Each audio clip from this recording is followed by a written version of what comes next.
Madame, Monsieur, bonsoir et bienvenue dans l'invité de la rédaction de Média TV. La culture, c'est ce qui reste. Quand on a tout oublié, disait l'écrivain et homme politique français Édouard Herriot. Ce soir, avec notre invité, nous allons parler du présent et de l'avenir de la culture et des industries culturelles et créatives au Maroc. La culture, un secteur crucial pour le développement socio-économique de notre pays et son rayonnement continental et mondial, un secteur encore mésestimé malheureusement et dont le budget ne dépasse pas les 0,3% du budget général. Un taux disproportionné comparé à ses enjeux stratégiques. À titre d'exemple, pour plus de 50% des touristes, les industries culturelles et créatives sont un élément clé pour le choix d'une destination de voyage à travers le monde.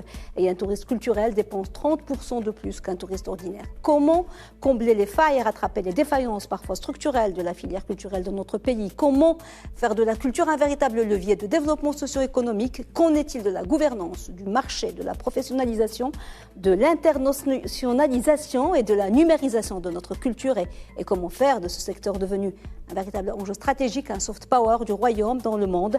Pour répondre à ces questions et à bien d'autres encore, nous avons le plaisir de recevoir ce soir Abdelkader Rtnani, fondateur et directeur de la maison d'édition La Croisée des Chemins et vice-président général de la Fédération des industries culturelles et créatives. Monsieur Rtnani, bonsoir et merci beaucoup d'avoir répondu à notre invitation. Bonsoir et c'est avec un réel plaisir que je suis avec vous aujourd'hui. Merci beaucoup, monsieur. Alors, vous avez été réélu il y a une dizaine de jours à l'unanimité avec Madame Naila Tazi pour un second mandat à la tête de la Fédération des industries culturelles et créatives. Votre premier mandat s'est déroulé dans un contexte particulier difficile, celui de la pandémie. Cela ne vous a pas empêché de travailler, de concrétiser des choses. Quels sont, monsieur Rtnani, un petit bilan, si on veut, de ce premier mandat de la Fédération? Alors, tout d'abord, nous avons vécu une période très difficile. Comme tout le monde le sait, c'était la pandémie. Mais dans les industries culturelles et créatives, nous avons eu un phénomène extraordinaire et unique dans les annales. C'est-à-dire que sur 24 mois, nous avons eu 4 ministres.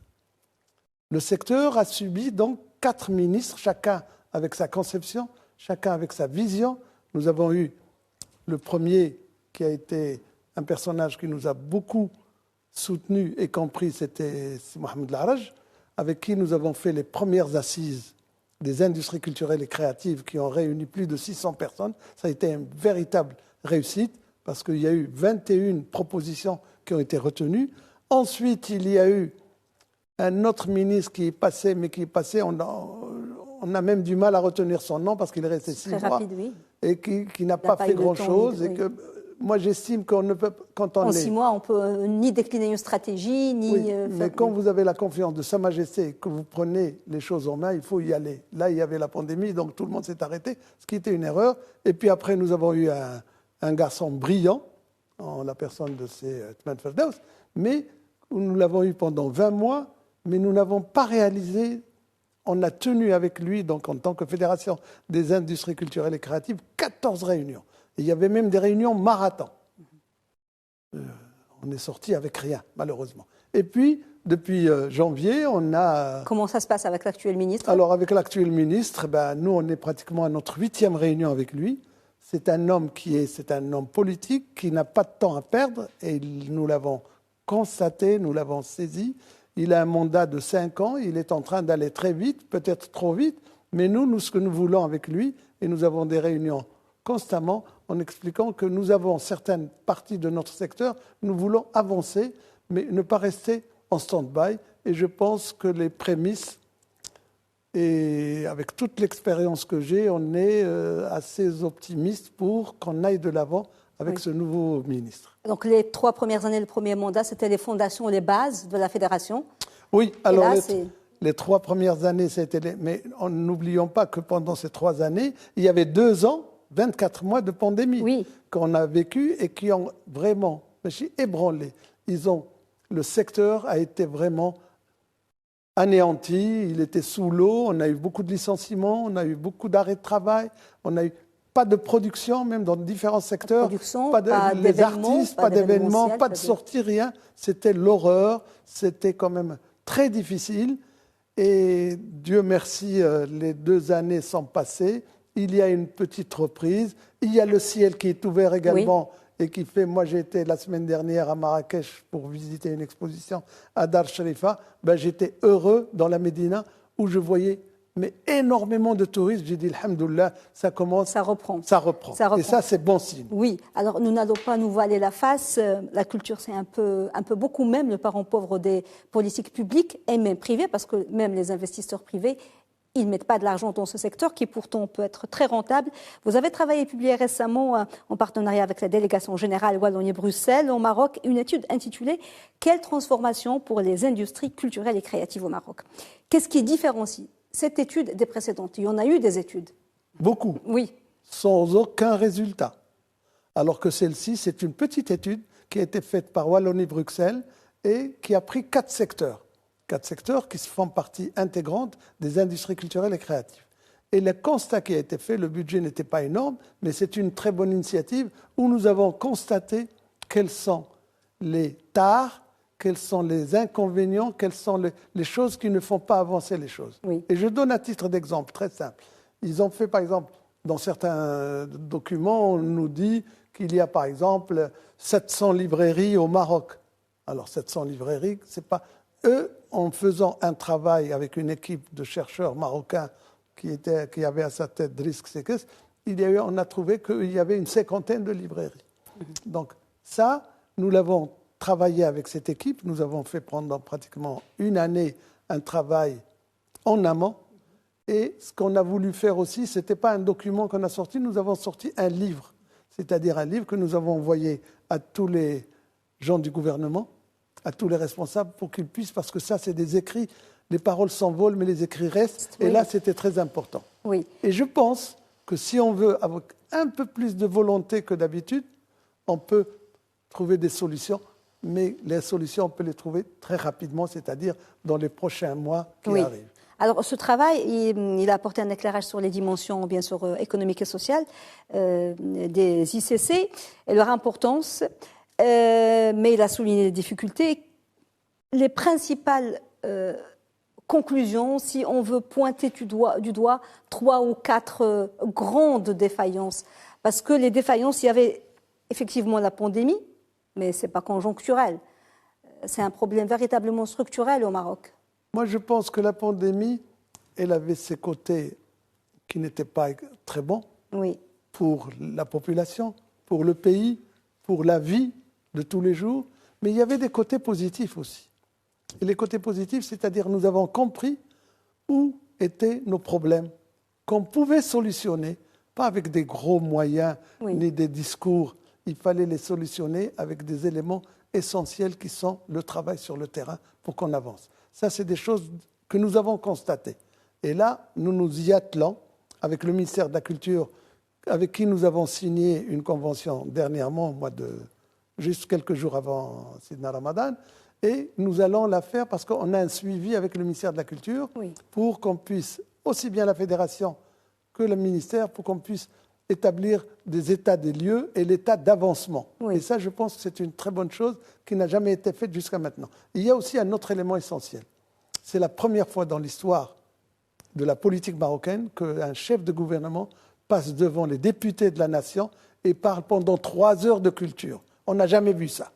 Donc ça, c'est quelque chose de positif pour ce nouveau gouvernement. Et le dernier point, le discours de Sa Majesté lors du sommet Union européenne l'Afrique, où il a parlé de 5 axes, et sur les 5, il y avait la culture. La culture, et Sa Majesté, depuis des années, il parle toujours de culture, mais... On a vu des choses qui ont été faites avec les musées. Il y a beaucoup de choses qui ont été faites. Il y a aussi, on n'oublie pas que les visites que Sa Majesté a faites pendant des mois et des mois dans plus de 17 pays d'Afrique ont eu un impact très important. Et pour vous donner la dernière nouvelle, c'est la Guinée qui organise un salon du livre pour la semaine prochaine à partir de mercredi. L'invité d'honneur, c'est le Maroc et l'Académie du Royaume. Donc il y a des choses qui se passent et on ne peut pas évoluer et on ne peut pas avancer si on ne pense pas à culture. Et la culture, ça ne veut pas dire « Ah, j'ai pas de moyens, je ne fais rien ». Il faut innover. Et aussi une autre satisfaction avec cette histoire de pandémie, c'est la première fois que nous constatons en 2020, ça a été catastrophique pour les librairies du Royaume. Mais en 2021, il y a eu des prémices, un nouveau lectorat qui a commencé à rentrer dans des librairies. Justement. Et ça, c'est une bonne chose.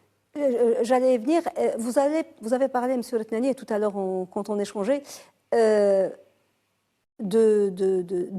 rôle de l'éducation et de l'enseignement, parce que ça commence tout petit, donner l'envie de lire. Et vous m'avez donné un exemple, celui des écoles publiques sans librairie, sans bibliothèque, pardon, et qui sont dans des quartiers chics quand même, on ne parle pas de quartiers populaires. Quand vous parlez d'actions concrètes et pas forcément coûteuses, c'est un peu ce genre d'action. Donner envie, apprendre à lire. Exactement, et comme je l'ai déjà dit, je le répéterai et je ne cesserai jamais de le répéter, mais ça j'en ai parlé il y a moins d'un mois avec le ministre de la Culture qui a saisi ça au vol. Il m'a dit, écoute, il faut qu'on travaille sur ça. Mais pour qu'on puisse réussir, il faut que le ministère de la Culture travaille en étroite collaboration avec le ministère de l'Éducation nationale. Vous imaginez que 70% des universités marocaines, des facultés marocaines, ils n'ont pas de bibliothèque, il n'y a rien. Et ça, c'est des choses qu'on peut... Et vous avez signalé à juste titre ces deux quartiers assez riches, disons, et qui sont parmi les magasins dont les pas de porte sont extrêmement élevés. Il y a sur 32 écoles publiques, il y avait 27 écoles où il n'y avait pas un seul livre. Et sur les 4 qui restaient, il y avait des livres qui avaient plus de 20 ans d'existence, ce qui n'est pas normal. Oui, cette coordination dont vous avez parlé entre les départements, c'est l'une des recommandations de l'étude que vous avez faite avec la Wallonie-Bruxelles, où vous parlez de la nécessité de la mise en place d'une transversalité entre les convergences entre les différents secteurs. Il y a les ministères de tutelle, il y a les départements concernés, tourisme, artisanat, mais il n'y a pas que ça. Il y a celui des finances, il y a celui des affaires étrangères, celui de l'éducation. Donc, c'est vraiment un changement de mentalité et une véritable vision, une nouvelle vision qu'il faut instaurer. On est un petit peu loin, quand même. Moi, je l'espère, parce que si on écoute les discours de Sa Majesté, les derniers discours, ils vont dans ce sens. Et il faudrait que ces responsables, la politique, ce n'est pas uniquement la politique, discuter avec le voisin, c'est la politique, c'est échanger.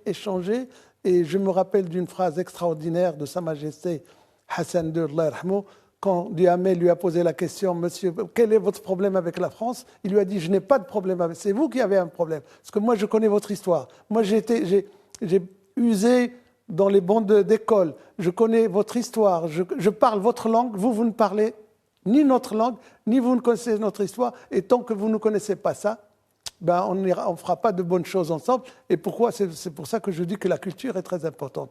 Quand on voit, par exemple, le festival des Sawera, avec ses gnawa, mais il y a des centaines, il y a plus de 250 000 personnes qui viennent de toutes les régions du monde. Quand vous avez le festival d'Yalazela qui est depuis des années, où il y a des gens qui viennent de partout. Ça fait vivre les villes pendant, bien sûr que ça fait 3 semaines de retombées. Mais c'est des choses qui sont... Le festival du cinéma de Marrakech, tous ces éléments-là, tous ces festivals, c'est de la culture, mais ça fait aussi tourner le pays. Et si on n'a pas encore compris ça, pour certains, je pense qu'il faut qu'on y arrive. Ça, on en parlait justement, c'est très important pour le rayonnement du Maroc, ce soft power dont on parle beaucoup, qui est très important, et dont le nouveau modèle de développement a consacré la culture comme l'un des piliers du développement humain. Dans sa vision de l'évolution du Maroc d'ici 2035, la culture est considérée comme un axe stratégique et un enjeu de souveraineté et d'émergence. Souveraineté et d'émergence, ce sont des notions qu'on n'appliquait pas forcément avant à la culture, mais là, on réalise qu'effectivement, c'est un vecteur de souveraineté et d'émergence. J'espère et j'estime que ce nouveau gouvernement qui est là depuis octobre va prendre les choses en main pour parler de culture, parce que c'est bien beau. Il n'y a pas suffisamment de communication, mais la culture, elle est très importante. Et quand vous voyez, je vous donne un exemple. En France, il y a eu cette pandémie pendant 20 mois, comme un peu partout, mais la progression de l'édition, la progression du chiffre d'affaires des libraires a augmenté de plus de 27%. Oui. Donc, ce qui fait qu'il faut que la culture, elle est importante. Oui. Et vous avez vu dernièrement, on a ouvert les stades. Les derniers matchs Raja contre nos voisins algériens, il y avait plus de 50 000 spectateurs. Donc, ça fait bouger, ça fait tout bouger parce qu'il y a les gens qui consomment, il y a les gens qui payent une entrée. C'est des éléments. La culture est indispensable et certains pays, comme l'Allemagne ou les pays scandinaves, c'est grâce à la culture qu'ils sont aux avant-postes. Oui. Alors, vous pointez du doigt dans votre étude, M. Retnani, c'est un secret pour personne, la maigreur du budget, 0,3%, qui est vraiment insignifiant, alors que l'UNESCO préconise d'allouer un minimum de 1% du budget global des États pour ce secteur. Mais en même temps, vous appelez à une réforme du système actuel des subventions publiques. et à l'amélioration du cadre fiscal et législatif et l'adoption d'une loi sur le mécénat. Parce que c'est bien, on peut avoir de l'argent, on peut être mal alloué. Le système des subventions actuellement... Non, le système des subventions n'est pas adéquat à ce que nous vivons et ce que nous voulons. Ça, c'était... Il y a certains secteurs qui en ont besoin, mais on ne peut pas leur donner ça toute leur vie. Il faut qu'on sache à un certain moment qu'on n'a plus besoin de ça. Le meilleur exemple, c'est le cinéma. Le cinéma est un exemple hors norme au Maroc. Ah oui. Mais il faut que d'autres suivent. La presse qui souffre également. Mais moi, ce que je pense, c'est que ce budget, le chef du gouvernement l'a déjà annoncé que pour le prochain de 2023, le budget de la culture va augmenter. Moi, je reste optimiste sur ça. Parce que même certains mécènes marocains, il faut communiquer avec eux. Ils sont prêts à investir, mais il faut les rassurer. Et c'est pour ça que la loi des finances peut être importante. C'est pour ça que des mécènes, on voit en France, il y a des grands mécènes qui investissent aux États-Unis, en Allemagne. Et nous avons ces hommes, nous avons ces mécènes. Mais il faut les rassurer et il faut leur donner les normes nécessaires pour qu'ils puissent capitaliser. Et nous, pendant les premières assises des industries culturelles et créatives, nous avons invité le maire de Malaga. Malaga était une ville qui était perdue, était une ville et grâce à une politique des industries culturelles et créatives, il nous a fait la démonstration, c'est devenu une des plus importantes villes par le tourisme qui apporte plus de 30% pour le bénéfice des citoyens de cette région. Donc on peut faire des choses à Casablanca, à Marrakech. Oui. Et je peux vous assurer que toutes les villes du Maroc sont des musées en plein air. Et on a un pays magnifique, on a des gens qui ont des idées extraordinaires. Il faut que nos responsables sachent que la culture est un élément essentiel et incontournable. Nous avons parlé là de l'exemple des bibliothèques dans les écoles primaires ou dans les collèges.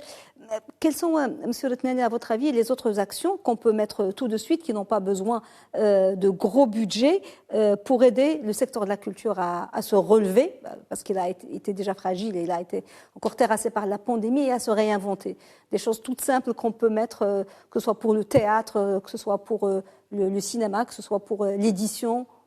Moi, je pense qu'il y a des petits budgets qui peuvent venir et qui peuvent aller par secteur, qu'ils soient pour l'édition, qu'ils soient pour... Vous savez que dans certains quartiers, et moi je parle de ma ville que j'aime et dont j'ai fait plus d'une dizaine de livres sur cette ville qui est Casablanca, vous savez, il y a des écoles qui ont besoin peut-être de 10 000 dirhams d'ouvrages en arabe, en amazigh, en anglais et en français. Pas plus. Mais imaginez les 30 000 communes que nous avons avec 10 000 dirhams chacun. On publierait 3 fois plus en l'espace de la première année. On aura beaucoup plus de lectorat, on aura plus de jeunes qui vont dès le départ apprécier la culture, vivre, fantasmer, voyager, tout en restant chez eux. Et ça, c'est des choses très importantes et qui ne nécessitent pas beaucoup de moyens. Nous, ce que nous demandons, c'est que les pouvoirs publics s'intéressent, et pas uniquement parce qu'il y a un rôle aussi très important où les gens ont beaucoup d'argent, c'est dans les régions. Mais les régions ne s'intéressent pas beaucoup à la culture. Et je vous donne un exemple très simple. Nous avons fait, pendant 3 années, on a travaillé avec la région de Casablanca-Stade pour lancer un prix littéraire qu'on a appelé le prix littéraire de la région Casa-Stade, qui a donné de très bons résultats. Et on a eu plus de 70 titres nouvellement édités avec 77 auteurs en compétition. En arabe, en français, en amazigh et en traduction. Nous leur avons donné des noms prestigieux et ça a été une réussite. Alors, changement de gouvernement, changement d'élection, on a été voir les responsables, ils disent oui, la continuité, elle est là. Mais on l'attend depuis le mois d'octobre. Donc c'est véritablement un problème de gouvernance. De gouvernance et de compréhension que la culture... C'est très politique. Voilà, c'est très politique, mais la culture, ça fait rêver les gens, ça donne un optimisme, on voit tout en rose et on ne peut pas rester dans une sinistrose dont on n'a pas besoin. Il nous reste un petit peu de temps et je voulais aborder, justement, vous avez parlé d'édition. En 2020, malgré la crise, votre, on peut dire mythique, maison d'édition La Croisée des Chemins, a édité pas moins de 60 titres. 67 titres exactement. Ce qui n'est pas rien, c'est plus de 2 livres par mois. Est-ce que cette pandémie a redonné un petit peu goût aux Marocains pour la lecture? Est-ce que vous l'avez constaté? Alors il y avait 2 solutions. Soit dire, écoutez, c'est la pandémie, je ferme la porte et j'attends. J'attends quoi? le Messie, j'attends le déluge. Non, on a pris les choses en main, on a dit, ben, écoutez, c'est une pandémie qui est internationale, qui part à travers tout, ben, il faut qu'on se prend en main et on travaille. Et on ne peut pas faire que des calculs de dire est-ce que c'est rentable ou c'est pas rentable. Il faut passer, il faut avancer. Et les résultats, on a eu une chance aussi, parce qu'il y a le facteur chance qui joue. On a eu 4 femmes parmi ces auteurs qui ont été des succès et qui ont été édités 1 fois, 2 fois, 3 fois. Ça a été un petit peu ce qui nous ont portés. Et on a trouvé que, comme je l'ai dit tout à l'heure, il y a eu une nouvelle clientèle qui rentre en librairie, ce qui n'était pas du tout. Et je pense que s'il n'y avait pas eu cette pandémie, il ne serait jamais rentré en librairie. Donc c'est une bonne chose, c'est positif. Et je souhaite et je demande à mes confrères qu'on puisse sortir encore plus, parce qu'il n'est pas normal qu'un pays comme le Maroc, avec sa puissance, avec son histoire, nous faisons la même production en livres que le Liban, qui est un pays de 4 millions. Ce n'est pas normal. Donc on peut avancer, on peut travailler. Et moi, je reste optimiste. Je pense qu'on avance et on va avancer, Inch'Allah, dans de meilleures conditions, avec un jeune ministre battant qui a envie de nous aider et qui a envie de se faire plaisir aussi parce que c'est un passionné. Et je pense qu'on va y arriver à de bonnes choses ensemble. La prochaine étape de la fédération, le prochain important rendez-vous? Le prochain rendez-vous, nous avons un rendez-vous juste après cette interview aujourd'hui. Et nous avons une étape qui est, nous sommes aussi en train, en tant que Fédération des industries culturelles et créatives, en train d'élaborer un travail avec les Pays-Bas. Parce qu'ils sont venus vers nous pour qu'on puisse travailler, pour renforcer le cinéma, mais plus le théâtre, la musique, les artistes, l'édition. Donc tous ces éléments-là, nous allons les porter ensemble. Et nous avons des échanges dès le mois de mai. Nous avons aussi nos amis français qui se sont réveillés un peu plus tard, mais qui veulent aussi venir vers nous pour qu'on fasse des réunions, pour faire un partenariat également. Et moi, je pense que l'année 2022, avec ce nouveau gouvernement, avec cette équipe que nous avons pris la responsabilité d'avoir accompli 3 nouvelles années sur la fédération, de sortir avec un plan bien établi. Et nous donnerons, pas dans 3 ans, les résultats, mais 1 fois par an, nous allons donner quelles étaient les activités sur lesquelles nous avons avancé et quelles sont celles où nous n'avons pas avancé. Et ça, nous n'avons aucune peur de ce côté-là. Et nous allons affronter nos amis avec beaucoup de franchise et d'honnêteté. Et je vous signale aussi que la Fédération des industries culturelles, qui est la 33e fédération de la CGM, est maintenant établie dans différentes régions du Maroc. Et ça, c'est une bonne chose. Et nous espérons qu'avant la fin de ces 3 années, on puisse être un peu partout dans les villes. Et nous allons aussi voyager pour voir nos amis dans d'autres régions du Maroc.